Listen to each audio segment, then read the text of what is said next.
वर्णानामर्थ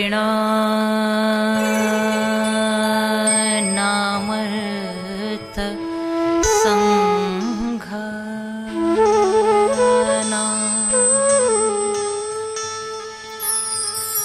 रसानां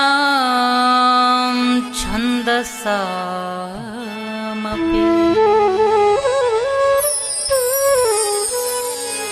मंगलानां च कर्तारो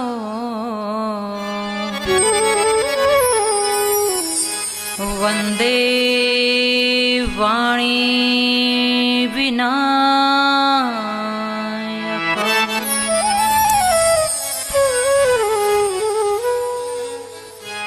भवानी शंकरो वन्दे श्रद्धा विश्वास रूपिणो याभ्यां विना न पश्यन्ति सिद्धा स्वान्तस्थमे।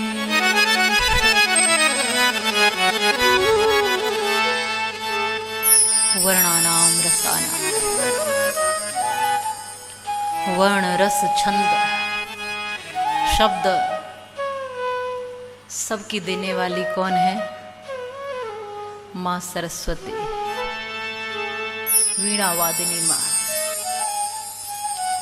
इसलिए उनसे प्रार्थना करो कि मेरे स्वर मेरे शब्द किसी को चोट देने वाले न हों।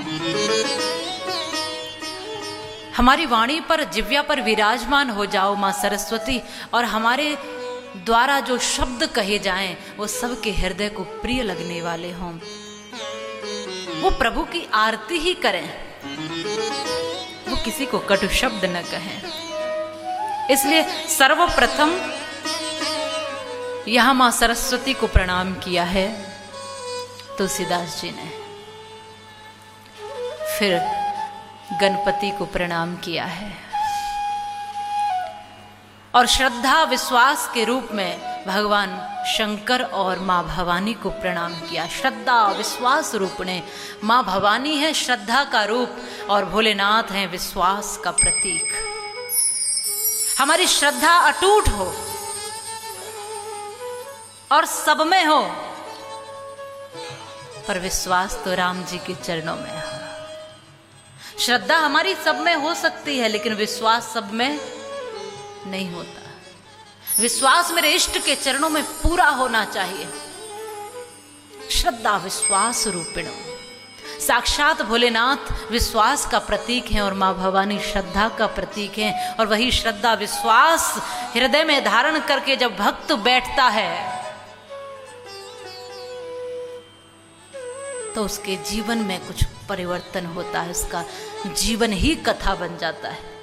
जीवन में कथा उतरे और साथ में जीवन ही कथा बन जाए।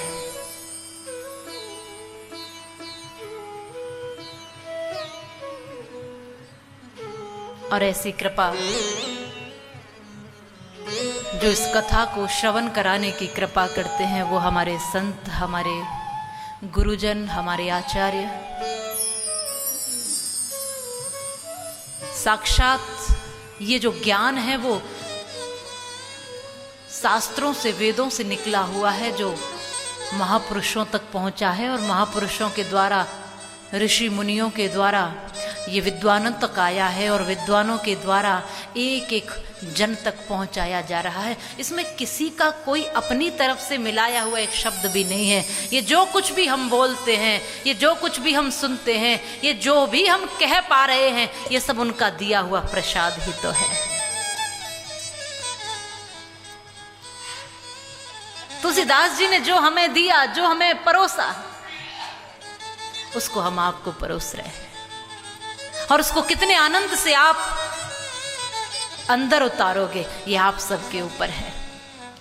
उन्होंने तो बड़े भाव से हम सबको परोसा है, बहुत भाव से एक एक शब्द दिया है।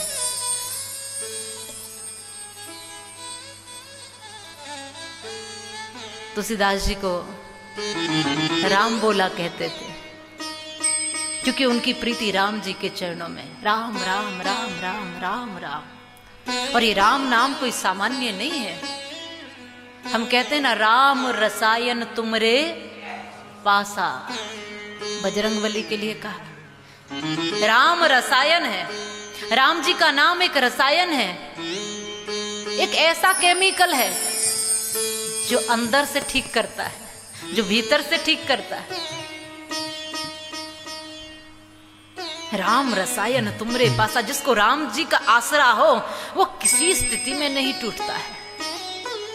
छोटे से हैं तुलसीदास जी, उनको सब कहते हैं राम बोला। संतों के चरणों में रहते हैं, सत्संग करते हैं, नित्य सत्संग सुनते हैं, नित्य संतों का आशीर्वाद मिलता है। और छोटे से हैं, सबकी सेवा भी करते हैं। जो कोई कुछ बोलता है बस वही दौड़ कर करते हैं, क्योंकि सारा कार्य राम जी का कार्य है। इसलिए कुछ ऐसा मन में नहीं आता कि मैं किसी और का कार्य कर रहा हूं, बस सोचते हैं मैं राम जी का ही कार्य कर रहा हूं। अभी आप सब यहाँ आए हैं तो आपको जो भी यहाँ सेवा लगे आप करना। ऐसा न सोचना कि हम केवल बैठेंगे, हमने व्यवस्था के लिए लोग रखे हुए, ऐसा नहीं। जो भी सेवा लगे, मैं तो कहती हूँ कुछ भी लगता है, सेवा तो सेवा होती है। किसी की पादुका भी यदि इधर उधर रखी हो तो उठा के रख देना, शर्माना मत। ये भूल जाना कि मैं इतना बड़ा व्यक्ति हूँ, मैं दूसरे की चप्पल कैसे उठाऊंगा। भगवान कृष्ण ने तो सबकी पादुकाएं उठाने का काम किया था, हम उनसे बड़े तो नहीं हो सकते। सेवा करते समय ये नहीं देखनी है कि सेवा कैसी है, सेवा छोटी है बड़ी है, सेवा में मेरा मान सम्मान रह रहा है कि नहीं रह रहा। सेवा तो सेवा होती है। ये सबकी सेवा करते हैं, सत्संग सुनते हैं, जो कुछ प्रसादी मिलती है संतों की वो भोजन लेते हैं और बस सेवा में आनंद रहते हैं, मग्न रहते हैं। तो सबने कहा ये बड़े भगत है, राम जी के नाम से खुश है। राम राम राम राम रटते तो इनका नाम ही राम बोला हो गया। लेकिन जब बड़े हुए, विवाह इत्यादि हुआ, गृहस्थ में आए, यही प्रीति पत्नी में हुई। अब तो इतनी आसक्ति हुई कि पत्नी के बिना रहा नहीं जाता। पत्नी मायके गई, अभी अभी 2 घंटे पहले ही गई है, तो तुलसीदास जी बेचैन हो गए। मैं कैसे रह सकता हूं, मैं अकेला हो गया।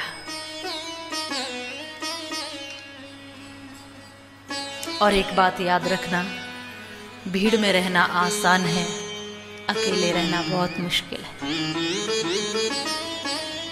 पर जो अकेले रहना सीख जाता है, अकेले रहना मतलब भीड़ होते हुए भी अपने आप में जीना। हो नाव तट से बंधी, लहरों की मनमानी न हो, और नाव को उस पार जाने में परेशानी न हो। और देख माझी, याद रखना कोई नादानी न हो, और नाव तो पानी में हो पर नाव में पानी न हो। नाव तो पानी में हो,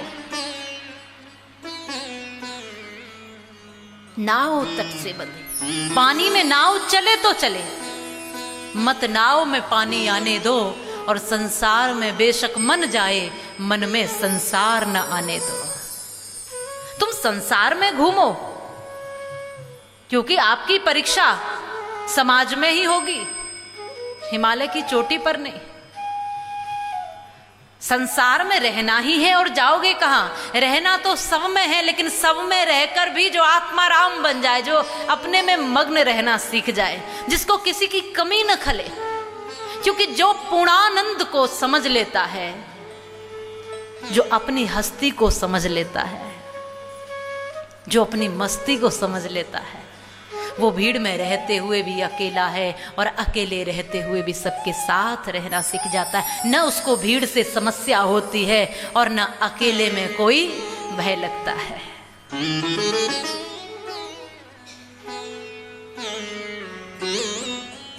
पर अकेले रहना बहुत मुश्किल है। लोग थोड़ी देर में आप चिंतन करिए, जब आप ध्यान करने बैठते हो, तब उस समय आप अकेले होने का प्रयास करते हो। थोड़ी सी देर आप अपने आप में रमने का प्रयास करते हो, अपने अस्तित्व को पहचानने का प्रयास करते हो, आप अपने में और राम में एक होने का प्रयास करते हो, लेकिन थोड़ी देर में ही खलबली हो जाती है और मन में तमाम दुनिया चली आती है। ज्यादातर लोगों का यही प्रश्न है कि थोड़ी सी देर बैठते हैं तो पोता पोती ध्यान में आते ही रहते हैं, घर मकान आता है, पड़ोसी आ जाते हैं, तमाम काम आ जाते हैं। उस समय आप अपने आप में रमने का, अपने आप से मतलब उस राम में रमने का प्रयास करते हो। उतना आसान तो नहीं है। थोड़ी सी देर में घबराते और आंखें खोल लेते हो, अरे सब है कि नहीं। और जब तक हमारे पास ये शक्ति थी, इस भारत की यही तो श्रेष्ठता है, यही तो आध्यात्म की ऊर्जा इस भारत के पास है, जो इस भारत ने पूरी दुनिया को बांटी है। यही तो आध्यात्म है, जहां चाहे मग्न हो जाए, जहां बैठे वहां पर ऐसे बैठे शहंशाहों की तरह, राजाओं की तरह। ये आध्यात्म की ऊर्जा है। जेब में कुछ हो न हो, लेकिन फिर भी अमीरी हो जीवन में, ये बहुत बड़ी बात है।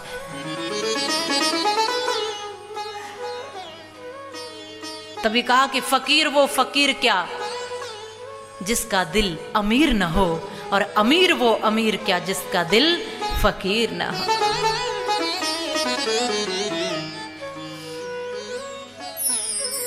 अब ये प्रीति पत्नी में है। घबरा गए तुलसीदास, मैं कैसे रह सकता हूं। तो क्या करना चाहिए। अभी अभी पत्नी गई है, क्या सोचेंगे उसके मायके वाले कि दामाद तो पीछे लगे पैर ही आ गए, अब जा भी नहीं सकते। पर मन मान नहीं रहा है। थोड़ा सा समय हुआ, अब ये अंधेरा होने वाला है, लेकिन इन्होंने अंधेरे की परवाह नहीं की, ऐसे ही चल दिए। नाव से पार होना था, कोई मल्लाह नहीं है, नदी बीच में है, कैसे पार होंगे। नदी भी रोक नहीं पाई। एक शव जा रहा था, एक मुर्दा जा रहा था, उसी को नाव बना करके पार हो। आगे बढ़े, दौड़े जा रहे हैं, उतावलेपन में भागे जा रहे हैं। देखा, अरे जब दरवाजे से जाऊंगा तो क्या कहेंगे, अभी दामाद थोड़ी देर में ही आ गए, पीछे से जाता हूं। देखा कुछ रास्ता है अंदर जाने का, सांप लटक रहा है, उसी को रस्सी समझ के चढ़ गए और भीतर पत्नी के पास पहुंचे कमरे में। और देखा पत्नी ने, जब रत्ना ने देखा, कहा मैं चिंता नहीं की मैंने, मैं तो सब आंधियों को पार करके तुम्हारे पास आ गया, देखो मैं तुमसे कितना प्रेम करता हूं। तो उस समय रत्ना ने कहा कि इतना प्रेम इस हाड़ मास की चर्म में, इस देह में मुझसे तुमने किया है, उतना प्रेम, उतनी तल्लीनता, उतनी ललक, उतने पाने की इच्छा यदि राम जी के चरणों की होती तो अब तक आपका बेड़ा पार हो जाता। भाव ये नहीं है कि पत्नी से प्रेम मत करो। उन्होंने एक सीख दी, गुरु तो कोई भी हो सकता है। उन्होंने देखा कि ये बेबसी है, ये उतावलापन है, ये मोह है, ये प्रेम नहीं है। ये मोह की तरफ ग्रसित हो रहे। जो राम बोला हो, जिसने सत्संग किया हो, जिसने संतों की सेवा की हो, वो भी अगर इतना मन को उथल पुथल रखने वाले बनेंगे, मैं कहती हूँ रत्ना ने इस तरह की वाणी न बोली होती तो शायद हमारे पास रामचरितमानस न होती, और इतना सुलभ राम जी की गाथा को गाने का हमारे पास साधन नहीं होता। मुझ में इतनी प्रीति है, उतनी प्रीति राम जी के चरणों में होती तो कल्याण हो गया होता। बस वहां से विचार परिवर्तन हो गया। वही सत्संग याद आ गया, वही सेवा याद आ गई, वही संतों के चरण याद आए, वही राम नाम याद आया। और ऐसे बावले हुए कि उन्होंने कह दिया कि सिया राम मय सब जग जानी, करहु प्रणाम जोर जुग। राम जी के सिवा, जानकी जी के सिवा उनको कुछ दिखाई नहीं देता। इतनी प्रीति हुई।